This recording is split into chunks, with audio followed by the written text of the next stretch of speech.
Uh, if I can begin with a poem as our opening activity, and I'll introduce myself as I do it. And I don't know that we rehearsed each one of these have been facilitated differently depending on the affiliation to the recipient. So yeah, if I can, I'm asking permission if I can do so. It looked like Dave gave me a thumbs up. Where? Yeah.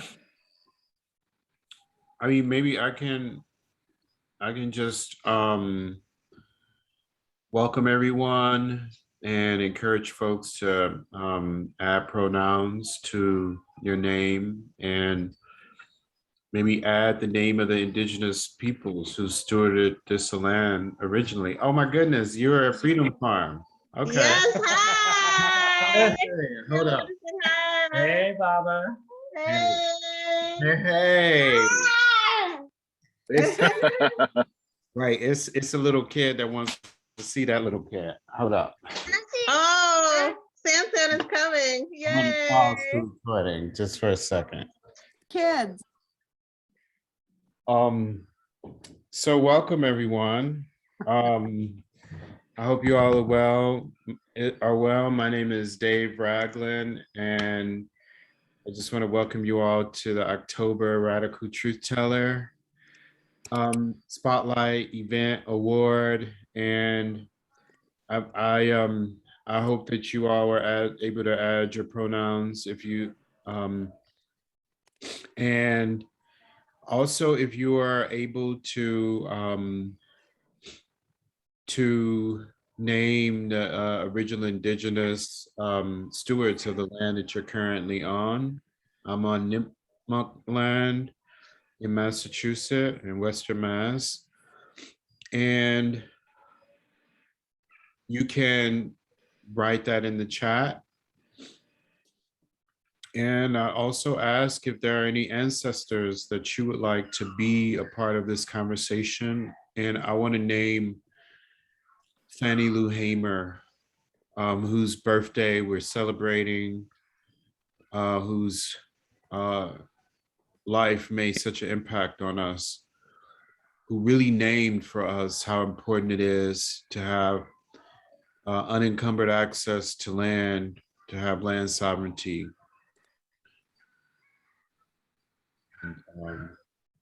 Melinda names Rabuela, Ashe.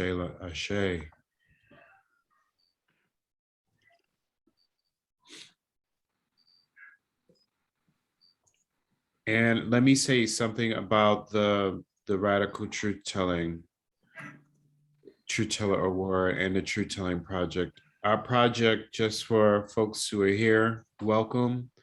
I'm one of the co-executive directors of the Truth Telling Project. I'm David Ragland. I'm the co-executive director for reparations, culture, and organizing.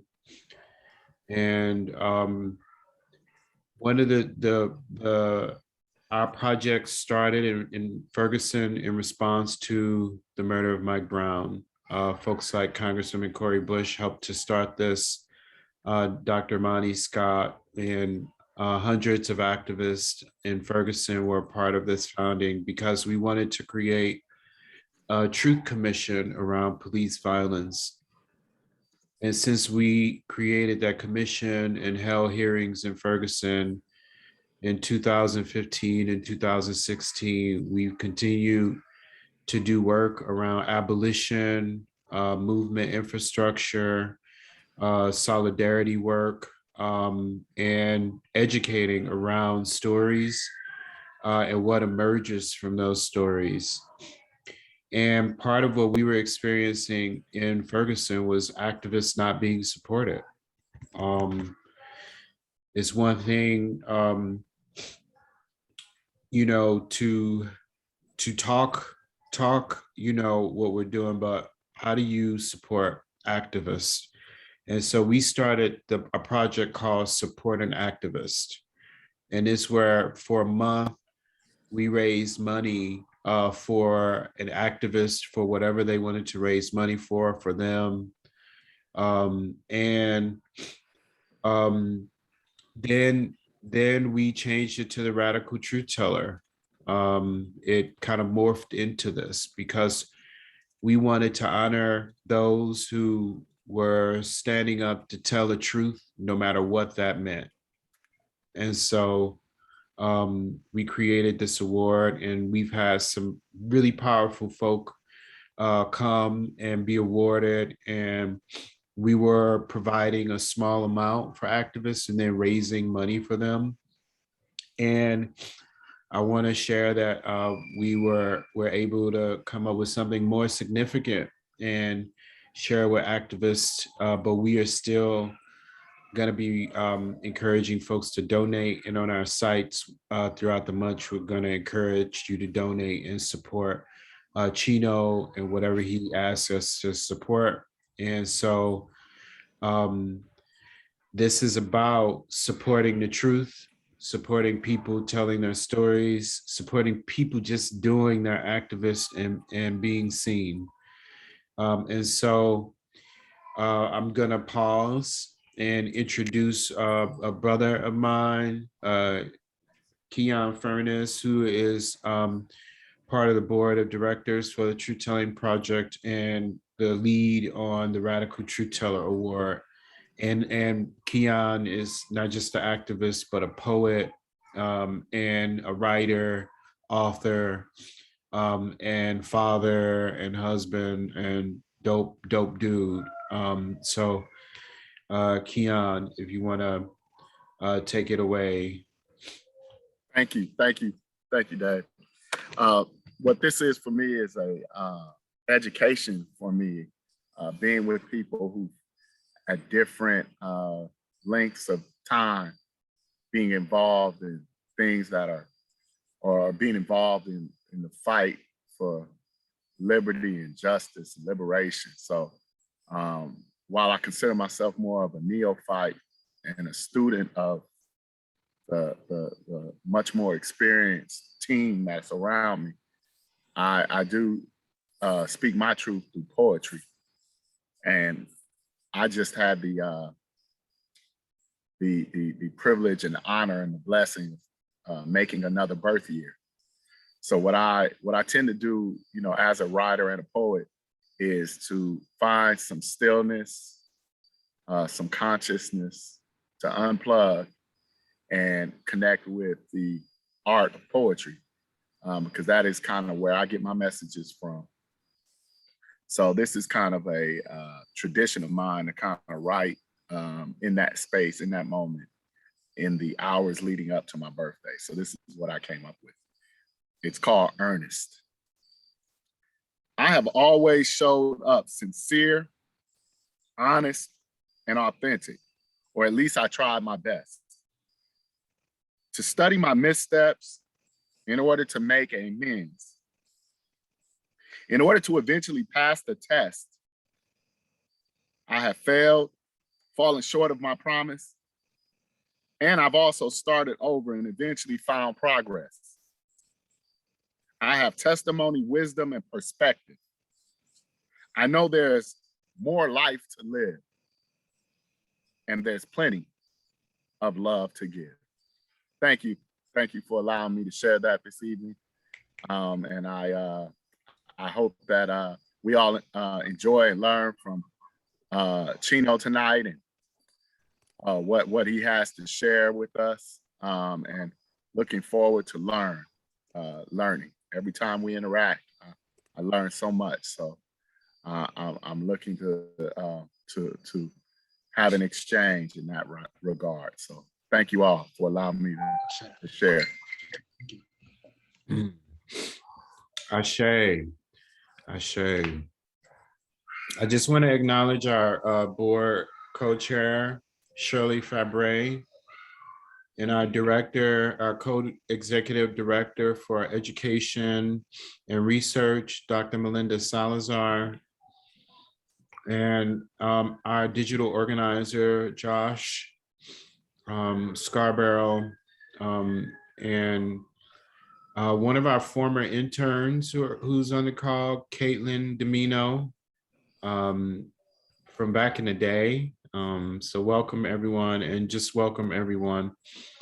And the way we'll do is I'll just do an introduction, and then we'll hear from Chino, and then we would love questions from folk. And then Chino, if throughout the call, if you can add any places that you want people to support financially or donate to, or if you want them to Venmo you some money, put your Venmo in.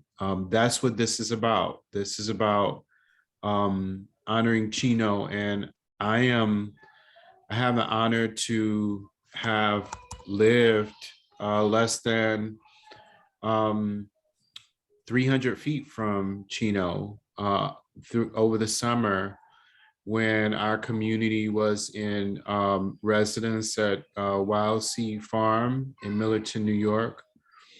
And I just learned and met an amazing organizer. Chino is a proud father of 3 sons. He's co-ED of New Leadership and a 20-year veteran organizer. And over the summer, we had conversations, and I just saw the depth and experience of Chino organizing to dismantle oppression and create spaces for Black and brown, queer, trans boys, and really cultivate a place so that people can be comfortable in the wilderness and understand and be about survival. And without further ado, I just want to bring forth my friend, who I'm happy that I was able to meet, Chino Hardin. And Chino, if you could just share a little bit about yourself, your work, and some of the issues that come up in your work, or anything you want to talk about. We would love to hear from you. Dope. Thank you so much, Dave. I was so happy to have, because we didn't know who we were going to be in terms of neighbors. And sometimes your mind goes to the most worst places, but I was like beyond pleasantly surprised to have you guys, cohabitate with me. And it was like really dope and smooth and inspiring. And I really appreciate you, and thank you for giving me this opportunity to build with other folks. So my name is Chino. I'm originally from Bed-Stuy, East Flatbush, New York, born and raised. I'm formerly incarcerated. I'm third generation formerly incarcerated through a line of women, which kind of rarely gets talked about it in terms of like the generational incarceration. And I'm indigenous by way of Blackfoot, Montana. Also Black by way of the Carolinas, by way of the Congo in Nigeria. And I'm also Sicilian by way of Sicily in Europe. So I have a lot going on. I was raised by my grandmother in East Flatbush, New York, who passed away in 2005, who was born in 1917. And I say that to say that I have a lot of old school Black values that I'm able to lean on and really draw wisdom from and pass on to my sons. So I feel really grateful and blessed for that. I have been organizing with the Center for New Leadership on Human Justice and Healing for 20 years, so literally half my life. When I first came home from prison, they were the ones to hire me as an intern, and then part-time, and then full-time, and then I was the field director, and I'm the co-executive director of the center. It's been a life-altering, changing journey, and I really consider my journey with the center my education. I don't think you can buy the education that I was afforded at the center, at any institution known on planet Earth, to really be welcomed and loved and educated and seen and not poverty pimped within a nonprofit organization, unfortunately, is somewhat of an anomaly. A lot of young folks that I came up with organizing either the organizations don't exist anymore, or the organizations that do exist really messed over a lot of young people, didn't do right by them. So I just want to throw that in there. And currently I'm working on a project called New Legacy, which is about um, reconnecting folks to land and earth, but not just reconnection for the sake of reconnection towards the goal of cooperative healing and building, and a self-contained ecosystem that allows us to really thrive and develop the skills and tools and resources that we need to create the communities that we want to see, that we want to be a part of in our lifetime. So New Legacy has been blessed with the residency here at Wild Seed that allows me and my two youngest sons, because my older one is kind of living on his own, to really immerse ourselves in an environment and skilling us in an environment of nature and land, and giving us the human space to really develop the skill set, not just in terms of like practical skills, but the skill set in terms of your spirit, developing that bandwidth to really be in nature and cooperation. So actually, Dave, man, it was a real blessing because it was able to let me know that dropped inside of Wild Seed in the residency and not knowing you, that we actually do have the bandwidth to not know each other, but be loving and community and cooperative of how we like interact with each other. So that was like one of the first check marks, and like my checking my math and making sure I'm right things. And then the second one was the New Legacy inaugural event that happened about 2 weekends ago now, I think, or at least a weekend ago. And we were in circle, and one of the framings that I had always said when I was thinking about the vision of New Legacy is that, unfortunately, people from New York City, the only time we see this kind of natural organic landscape is when we're on the bus heading upstate to prison. And that's a crime within itself. The fact that, you know, being a part of the original stewards of their land, indigenous and African, right? To be taken away from it in such a way, and the only time we are reintroduced is when we're going into prison. It's an atrocity. And that framing, I had always started with that framing, but this past weekend at the event when we're in circle, I had two people from two different perspectives, one as a formerly incarcerated person and one as a person who are directly affected because they're a family member, a mother of a young person who was incarcerated, who said the same exact thing, who literally said, I had never seen this kind of beauty. The only time I had seen it is when I was going to prison. And the sister said the only time I had seen it is when I was coming upstate to visit my son. So it was another checkbox letting me know that my math is correct. So building out New Legacy, the framework is intentional with plug-in ports for other folks so it can intentionally grow and morph into the things it needs to be. As someone, I guess I could kind of call myself the founder of the project. I wouldn't consider it successful if it was only my vision and not our vision. I wouldn't consider it successful if I was the only person to be at the helm running it, and it's not a cooperative situation of us running it together. So, I mean, you know, I have a lot of learned lessons. It's very interesting. I'm a city boy / a nature boy. I have been conducting camping trips and taking folks out into the woods for the last 10 years of my life, and really exposing folks to like what it means to like really sleep under the stars. And I started that process, little did I know, over 15 years ago. And it started out, if I'm real honest, I got into a physical altercation with some other queer folks. It was about 8 or 11 of them. They jumped me, tried to beat me up. And, you know, I could have employed a lot of my old ways because I'm also a part of a street nation in New York City.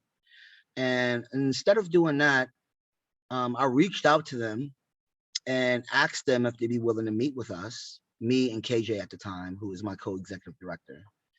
And we met, and I didn't necessarily get an apology in the way that I wanted to, but what we end up doing, and it took a lot of convincing because they just didn't believe me. Let me see if I can get my camera on in here. Okay, here we go. They didn't believe me. They didn't believe that I was willing to reconcile. And this is before I had a lot of the language of like restorative justice, right? And I took them camping.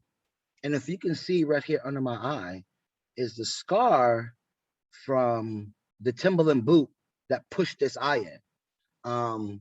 And we went camping and we built together. Now, did we develop a long-lasting relationship where we're still cool and best friends right now? No, that didn't happen. What did happen was reconciliation without the language of reconciliation. What did happen is that we was able to start a process of healing together. And the only place that I truly believe has the ability to hold all the trauma and pain that we have as humans, which is the land, which is Earth. And I didn't know at the time that I would be on a life-changing, altering journey around reconnection with land and healing and building. I didn't know at the time that I had so much bandwidth for not just my own humanity, but for the humanity of others under the conditions of being wrong, right? Being physically hurt. So, while I was definitely mad about being scarred in my face, in many ways, it was a blessing because it kickstarted a lot of this journey for me. So I'll stop right there because I can kind of go on and open it up for folks around any questions.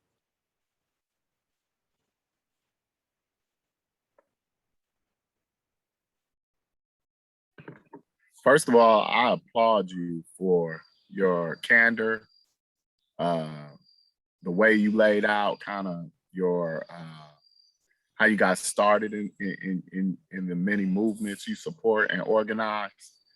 One of the things that stood out about your story is the awareness you have of your ancestry. I wanted to ask how much of that is a part of your trajectory? Were you aware of your ancestry growing up, or is it something you kind of got into after you became an adult?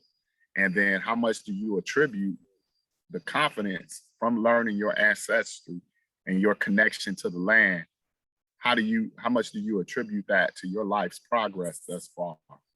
That's a very dope question. So as a child, I spent a lot of times in the South, Charlotte to be exact. All right. I lived in Charlotte and I'm currently in Durham right now. Okay, dope. So, as a kid, I spent many summers down there messing up lots of sneakers in this red clay mud. In the red clay. In the red clay. And, in terms of my indigeneity, my family has original slave trading documents that shows exactly when my great-grandmother married my great-grandfather, who they call King David, and the fact that she was indigenous Blackfoot from Montana. So it's that one piece. In terms of my Sicilian side, my birth is it's very similar to a lot of stories that I think we know from quote unquote slavery times, except it happened in 1980 or probably 1979 because I was born in May. My birth mother, and I say birth mother because she didn't raise me, my grandmother did. I didn't even call her Ma, I called her by her first name. Was on drugs and was sexually assaulted by an NYPD officer. And thankfully, she decided to keep the baby, and the baby was I. And during the time of her pregnancy, she was still very much doing cocaine and drinking. She actually went into labor in a bar, and I was born premature. I was about 3 pounds. I had to be in the incubator. I had a very severe blood disorder. They thought I was blind because of a thick layer of milky skin that was over my eyes. And it was actually a nurse, at least how the story is told to me, that figured out that was just a layer of skin and I could actually see. So and I wish I had some baby pictures to show you because my eyes were like almost all the way black. as a kid. I think that's probably due to not having a life. So I say all that to say that I think even from conception to birth, my ancestors were guiding me and very much a part of like the strength and resiliency. I don't think it's so much later in life that I really understand the depth of that. I mean, I Mm. grew up as a Christian, so I went to Sunday school most of my life until my grandmother couldn't wrangle me anymore around 12 or 13. But it wasn't until much later in life that I find spirituality. Mm. And finding that spirituality is where I feel like a vein of connection to my ancestors were birthed and really understanding that. So I had the pleasure to make a pilgrimage to Nigeria in 2001 and spend 2 weeks out in Lagos and a couple other places I visited, including the point of no return. And I, the 2019, I made a pilgrimage to Montana to connect with folks and really figure out some stuff. And I was able to go to their university and see my great grandmother's name in their registry. So that felt That's dope. that felt I mean, that felt so grounding, because it's not that I hadn't been around other indigenous folks, but we can talk about that. Can be a truth telling story, the history between Black and indigenous folks on its own. But it really made me feel grounding. And the other thing that happened that almost made me feel as grounding is that it was this old native dude who walked up to me and grabbed me and hugged me and said, "Cousin, I haven't seen you in so long. How have you been?" And I'll be honest, I just went along with it. I was like, "I've been good." It took me a long time to get back out here. You know what I'm saying? But that felt amazing. And even though, he probably mistaked me from someone else, but it was the recognition of the tribe of it all. And then in terms of like the ancestors who might not be connected to me in blood per se, but definitely in spirit, is all the queer, trans folks who have shed blood, sweat, and tears to allow me to be as seen as I am right now. I take great strength in them. And I consider it honor to always bring that trans and queerness into the room, not as a thing to check off on the oppression Olympics, not that there is Olympics, but a box, but a thing as I understand specifically that without them, I could not be my fullest authentic self, in the way that I am now. I hope I answered that question. That did. And I have one little other piece. After hearing that wonderful answer, I also wanted to know how much of your awareness, both culturally and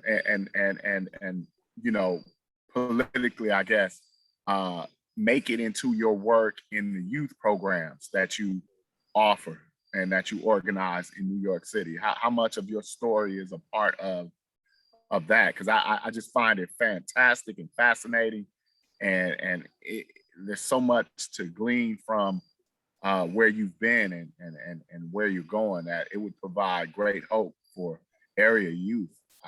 It's got to be. I just wanted to hear what your thoughts are around, No, the totally. methodology for your work. No, totally. For the work with young people and community folks, I definitely always share my fullest self. About 5 to 10 years ago, I made conscious decision to no longer tell my quote unquote story on panels. And this was specifically around the fact that I feel like white people eat Black trauma. And it took me a minute to really understand that, and telling my story repeatedly in this kind of way, that I was almost novelizing and re-traumatizing myself. So when I share with folks personally where I've been and my personal story, I only do that with my people now. I'm not to say that I don't sit on panels where there's a lot of white audience, but I don't always go into the deepness of my personal history anymore. I just can't afford in my spirit to have white folks eat my trauma and fill themselves up on it any longer. So in terms of like building with folks, absolutely. I always share in many different aspects, and a lot of the lessons that got me to the point of new legacy is through the political organizing of new leadership. It's almost that other side of it all. I didn't come into it just in terms of like food sovereignty or just land sovereignty. I came to it with those things in mind from a political organizing perspective, which in my opinion can be very unique, right? And having that ability to really build with people already built in. So absolutely, I definitely share a lot of that with the folks that I built with and our sessions in the city and our village folks and our young people. That's awesome. That's awesome. Peace and blessings to you. Thank you. Thank you. I appreciate it. Yeah, and worry not about your questions. They're great questions, and I'm so glad you asked them. I'm so glad, Chino, you're here. Lots I'd love to ask you and talk about, but I would be hogging the questions also. But the one thing I want to comment on, based on my own experience as a first generation Colombian indigenous person with also roots to Russia, the other side of the continent, or the world that is that DNA connection with being outside in nature. And regardless of growing up in an urban center or wherever, something inside, I believe, when we have those deep roots into the original people, the First Nations people of this country and beyond, that we just know. And I think what your story has illustrated to me and to all of us is the way in which having moments to have a connection to a sense of place and to be able to follow knowledge from inside. I think that it sounds like it has just led you to the work that you're doing and supported by the organizing work. So I think it's great. And I haven't seen Sankara face to face in quite some time, but I just love that they've been able to spend time outside in nature. And I used to be involved with an organization doing sustainability education and worked with some folks who brought legislation to Congress to pass a bill entitled "Leave No Child Inside," and I love the way you're working with young people and getting them outside and fostering that relationship with our ecosystems. It's so awesome and needed, and thanks for the work that you're doing. Thank you. I appreciate that. And I agree with you. I don't necessarily like bugs. People always talk about You're a New Chino man, Yorker. right? People always talk about Chino man. I want to come camping with you, but I don't like bugs. I'm like, well, you know what? Here's a secret. Me neither. You know what I'm saying? I don't. If you got more than 4 legs, I don't really know if we can be friends. But I mean, I'm called to it in spite of that, right? There was a time, me and a good friend of mine, at the end of 2020, December, decided to walk part of the Appalachian Trail for 3 weeks. And we did in December. There was one specific night where it got so cold that the woods it got silent, dead silent, almost like a scary movie. And my body temperature dropped. I also was super hungry, super tired. I had no idea, even though we did months of preparation, that most of our trail walking would be vertical. So we went straight up, even on the entering of it all. And I asked myself, I was like, is this for you? I had one of those moments, is this what you really want to do? And I had to like talk myself off the ledge and be like, look, you're tired, you're hungry, and you're extremely cold. But think about it this way, you are exactly where you want to be despite those conditions. Yeah. And that not only got me through the night, it got me through the rest of the trail. Because there were times walking where I was like, man, maybe I should just throw myself down this mountain because I just don't know if I can make it, Lord. I just don't understand. Why is it everything up? So I say that to say that I agree with you. I definitely feel connected without I feel connected in my spirit and my DNA. I don't have a lot of the quote unquote skill sets yet, but I'm learning them. And I do feel like that in spite of not having that, the nature welcomes me and I feel very cradled and I feel very at home outside in the woods for whatever reason. I'm just not afraid. And it was parts on the trail where the coyotes were definitely like, I would say maybe a mile away from us. We can really hear them. And then we woke up in the morning, we can see their footprints maybe 100 feet from where we were sleeping in the snow. But I feel very home. Doesn't mean I don't respect nature and I don't understand how dangerous it can be. I definitely move with respect and humility every time that I'm outside in the woods, and I practice a lot of values that wasn't necessarily taught to me, like leave no trace, and you ain't got to always pet every damn thing. You know what I'm saying? Like, and try to touch everything. So I feel very full when I'm outside, and I just want other folks to be able to experience that. That feels super important to like not just our healing process, but to like the progress of moving forward with humanity. You know, if we don't have some kind of deep reconciliation with ourselves and the land, there's so much damage that I believe the earth will take before it starts to rebel. And in many ways, I feel like it has. Not that I'm saying we're killing the earth, even though I do believe we're plummeting the earth and pillaging the earth in ways that are directly connected to colonization and, you know, whiteness, and that are outside of who we are in our spirit and our DNA.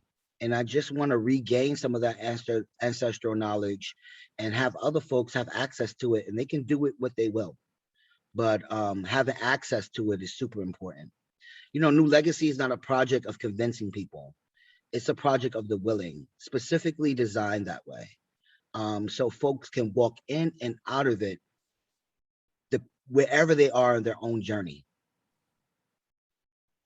Do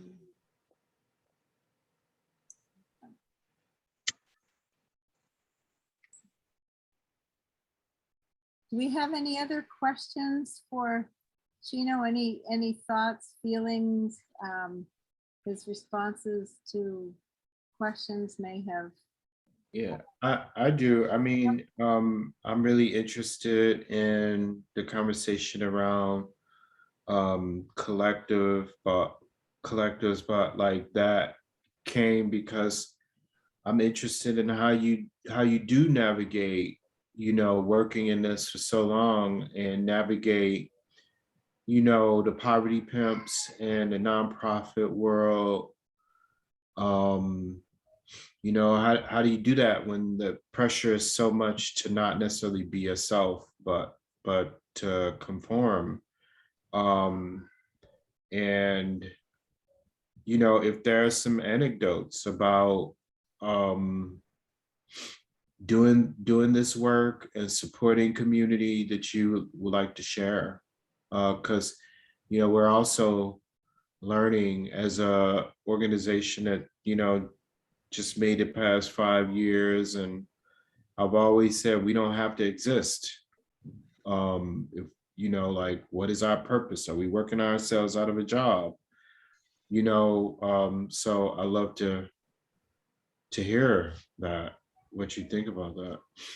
I think in terms of navigating like the nonprofit industrial complex, that, you know, I just happen to, I believe, link up with kindred spirits who on both sides only wanted the best for each other.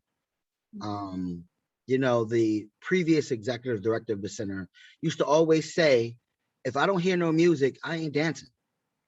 And you know, I always find different places in my life where like, I don't hear no music, so don't expect me to dance.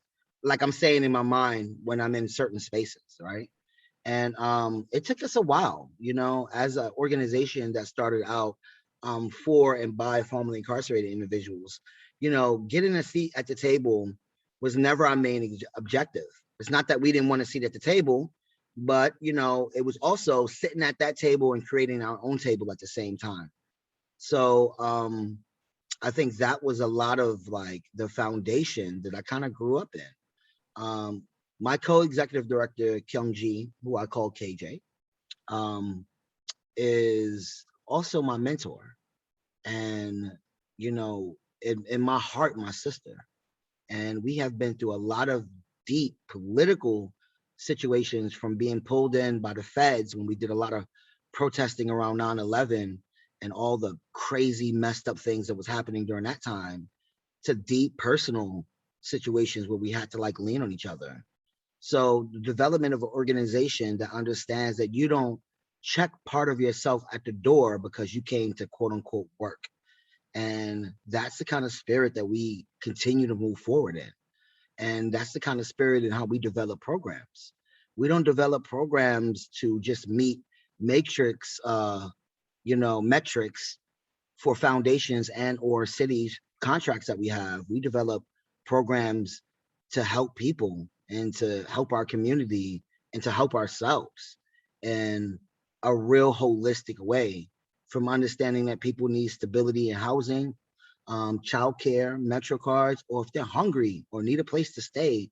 We have definitely troubleshoot so many, a slew of different situations that I feel like a lot of nonprofits wouldn't really have the answers for. um in terms of like the development of like cooperative building, that is deeply steeped in relationship building, and having a tenure, quote unquote, of what it takes to like build relationship allows me to come into a space with a very different mindset, but more importantly a very different bandwidth of what it means to cooperate and build with one another, and not work from just a point of I, but not fakely or falsely work from this point of we that only exists in theory, that you can never transfer over into application. So what does it mean to work from a place of we and application? um I've had the ability to have lived experience with that. So that's the foundation in which I navigate from. Some of it was, I think, you know, like destiny, and some of it I think was a conscious decision. um Even from thinking about our founder, Eddie Ellis, who has since passed away, um and his thoughts around being able to develop a community in our communities, and having that in many ways merge with the idea of new legacy, and developing a new legacy community for our people, that allows us to practice and build these relationships that are going to be necessary, and also allow us in a curated way to have the conversations that I feel like we don't always get to have, especially during organizing, because a lot of organizing is also around issue based, police brutality, um, no more prisons, tenant association, block beautification is always around a specific issue. And that's dope and needed. But think about organizing that a specific issue is about the healthiness of the people of the community. If the people are not healthy, the community can't be healthy. So working from that allows me, like I said again, to just approach it different. And having such an awesome team too, right? So like, I'm up here in Millerton and my team is in Brooklyn. And it takes a lot of relationship building to understand the dynamics and how things are happening in real time. Because everything is not going to be translated in a Zoom call or email or text message. Sometimes it requires face-to-face building. And I'll make that pilgrimage at a drop of a dime down to Brooklyn, because it will always be my home, even though in my spirit, I can no longer function in a big city. Mhm. And I have the space to say that and not be looked down on, or not be put in a dichotomy of like, oh, you think that's a luxury. Understanding that is a right for me to be able to call out where I feel healthy and safe at. And it's not the city, not for the people, but the environment of it all.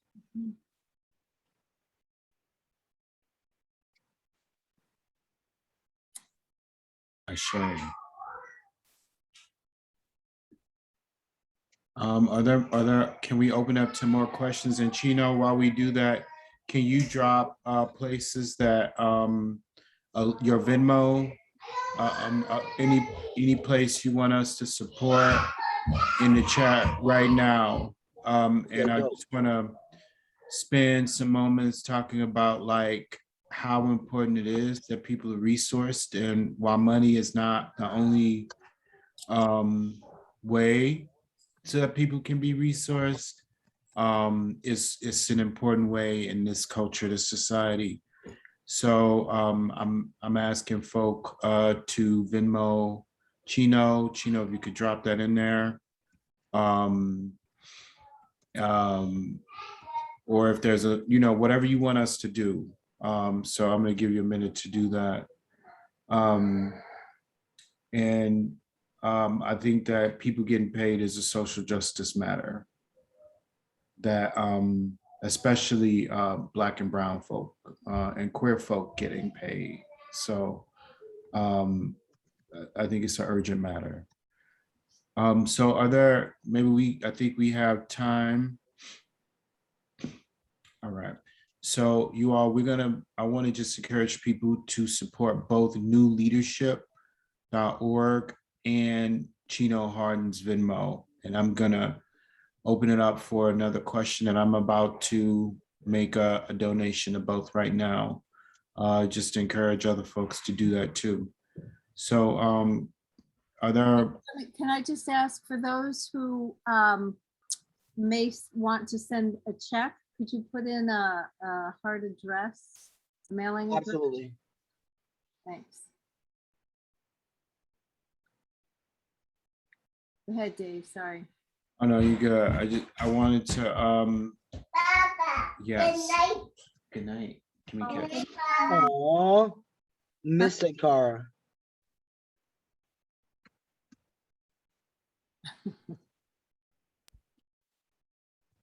Gina, I wanted to thank you for your time and you coming and giving us this Good night, presentation. Chino. Oh, good night. Congratulations, Chino. Sarah. We love you. Good night.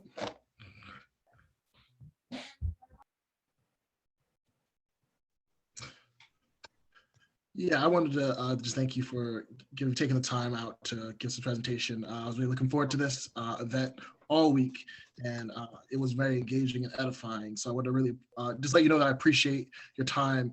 And I also want to say that I feel you on the deal with like bugs as a part of like one of the downsides of camping. I was a Boy Scout, so like I know it's something I should have gotten over like these past few years. Never have. It's always the worst part. Is the one thing that is always trying to like I always have to like gear up for myself when I go out. We got to make sure that I'm ready and steel myself. So I feel you on that. I feel you on that. But speak on that note, I wanted to talk about or ask you a question in regards to something you said in the beginning that really stuck out to me. You made a comment related to how people who growing up around you would say the only time they would see like the forest or see nature or get in nature was going up to prison, and maybe think about the current project in Atlanta right now where the police department is trying to raise like 200 a forest in Atlanta to build a cop city where it will basically be a training facility for police to basically use to train for the kind of like uprising that happened in 2020 to like basically prepare for that. So they're going to raise all of this natural earth in order to basically build a carceral playground essentially. Wow. And I want to know if you could speak to the intersection of deforestation and incarceration, or environmental destruction specifically. And then also if you want to maybe touch on how the uprising affected maybe your pedagogy and your curriculum when dealing with youth and mentoring youth, basically what you talked about, and then also how you actually approach it, if that had any effect on that approach for you. Yeah, I mean, deforestation, it's so funny because, the government and the colonizers of this land like to pretend that they are the ones preserving this land. But deforestation is a human problem because it affects us all. And, they use a lot of upstate counties to hold prison facilities. And in order to do that, they have to come in and wreck their natural environment repeatedly. And it makes perfect sense that they would make that jump from building the prisons to where in these kind of scenic places um, to building a facility in these scenic places. And all of this is done to hide the truth of the human atrocities that happens. Mhm. And the human atrocities is also very much connected to the natural atrocities of the devastation of the land. And that doesn't just happen through prisonization and deforestation because of prisonization. That happens through deforestation because of all the environmental concerns that folks have, from the folks who were fighting out in the Dakotas to preserve their right for water, to the folks who are like protesting right now around fracking. And it's so funny because capitalism comes in and makes a dollar off of everything, right? Even folks who are thinking, I'm gonna buy the Tesla because electric. I mean, where do you think that power is coming from? That power is coming from oil and power plants and all the things. It's just another source of it all. It's not clean. And it's not that we don't have the ability to develop powerful tools for our communities to have electricity and water and all of these things. Is that doesn't make as much money as capitalism does. And capitalists will never let that go. Part of the reason why the hemp industry is just coming back on the rise, we didn't just discover hemp 10 years ago. Hemp has been around quite a long time, and lots of folks knew that hemp was actually a better source for building materials than wood, and more stable source for building materials than wood. It was the logging industry that beat the brakes off the hemp industry back in the day, and basically defunct them. So this whole like rise of hemp, people think it's a new thing, is not. And I say that to say that not even new legacy is a new idea. Connecting back to the ancestors, we have always been resilient. We have always been in tribes. We've always cared and loved and took care of ourselves and each other. I'm just trying to breathe back life into our old ways, if I'm honest about it. And in terms of that bugs, bro, you could connect with me because I have a lot of camping hacks to keep it bug free. I actually have a lot of rules that I teach people when I take them out, and I tell them about the horror stories of me having spiders inside of my sleeping bag. And so, and I start that way, so that way they don't think I'm just making up rules to be making them up. You know what I'm saying? It's not. I'm just trying to keep you safe. It's on you if you follow them or not. But like, yeah. So all of this is definitely interconnected, even with like our food sovereignty. There's a lot of farms where I am right now, but I drove to this one particular county, I forget the name of it, where I saw the atrocities of the animals and these huge, huge pens, and it smelled like sadness, despair, and death as I rode through it, because that's what was happening. Sadness, despair, and death was definitely happening in that place, and I can almost feel the energy of that as I drive through. So yeah, that education is definitely super important and real, but has to be connected and nestled in our everyday for our folks to really do something about it, right? Even when I was organizing, I used to always say, I'm not trying to turn everybody into like an activist and an organizer in the street. The information I'm sharing, I'll be happy if you just practice that at the crib, at your house. Actually, that's the first place we should be practicing. And everyone on the call, thank you so very much for being here. You raised some awesome points and drew connection between issues of sense of place, Black, Indigenous solidarity, land-based practices, decoloniality, sustainable economics, and more and more. Oh, and the school to prison pipeline, and just to name a few. We'd like to keep our gatherings to about an hour. So I'd love to close with a quote that comes from my spiritual practice. And I do want to acknowledge that Dave had to jump off the call because he is not feeling well. He's really been hit with allergies. Oh man. Yeah, which I think is another another way in which we have adapted to our world out of order. So hopefully, as we begin to develop ecological agricultural practices that are in harmony with what our bodies need, and are able to put less pollutants in the environment, maybe we can have, address some of these crazy allergies. So before I close, is there anybody that has a final question, comment for Chino? Maybe you want to just write Chino a text, an email, write something in the chat, and I am going to close. Wait, let me just pause for a second to see if anybody's got a hand up or if there are any other comments. And while folks are thinking if there's a question they want to ask, I'm totally open to hosting folks while I'm here at Wild Seed on the land, and like introducing folks to like camping. So just want to throw that out there, that I'm always down to build and share what I know. That's awesome. And then you guys can come camping with me and my family in the mountains of Maine in the summertime. See you there. Oh yeah, I'm gonna hit Maine actually probably next year. Yep. In terms of the Appalachian Trail. Yeah, well, be in touch with me. I live here. In Oh, New Josh, the last part of your question, I'm so sorry. In terms of the uprising, what I will say is that we have the right to protect and defend ourselves. And I can answer that question in more depth offline. And the final thing I'd like to remind us all is part of our new and improved Radical Truth Teller Award.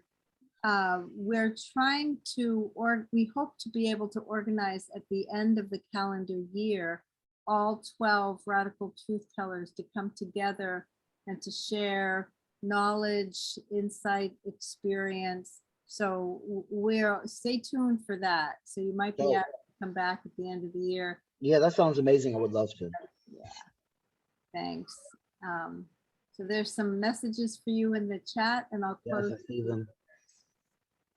We cannot segregate the human heart from the environment outside us and say that one of these is reformed. Everything will be improved. Man is organic, man and woman is organic with the world. Our inner lives mold the environment and is itself also deeply affected by it. The one acts upon the other, and every abiding change in the life of human beings is the result of these mutual reactions. And who was that by?